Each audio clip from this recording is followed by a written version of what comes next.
प्रथम कथा हूँ जे आपण मैंने देखिए बर्तमान गोटे मेडिकल रिपोर्ट भी आपंकर जदि आसीगला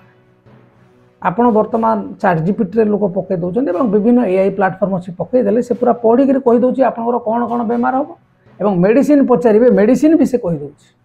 जोटा सबुठ क्षतिकारक आपण गोटे आर्टिफिशियल इंटेलिजेंस रो सहारा नहीं कि निजर शरीर उपर तार प्रयोग करने चेष्टा कर बेले बेले डाक्तर निजे चेक करी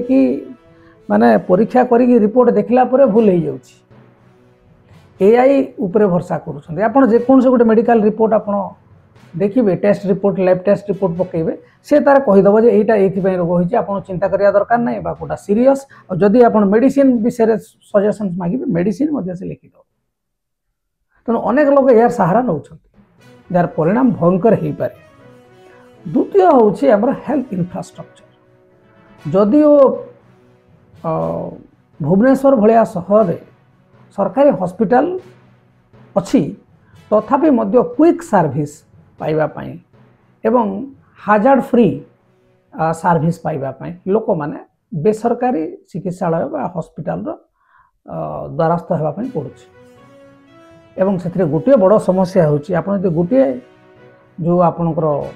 आउट पेशेंट डिपार्टमेंट बा ओपीडी कंसल्टेशन करेंगे आप 500 ରୁ 1000 टंका चिंता करंतु जड़े जदि निम्न मध्यवित्त परिवार व्यक्ति किंबा गरीब श्रेणी व्यक्ति जदि निज पाई बा निजर परिवार सदस्यों पाई थंडा काश कफ पाई से मेडिसिन आनिया को जाती ताहले निहाती भाव रे से 1000 टंका केवल कहीं देखा खर्च करेंगे 200 टंका खर्च कले तांकर मेडिसिन भी हो 800 टंका बंचीगला। तेणुक वर्तमान लोक माने प्राइवेट हॉस्पिटल तो दूर रे रहउछन्ते जे पर्यंत किसी सीरियस देह खराब ही नहीं। तेणु एथिपाई दोष कहार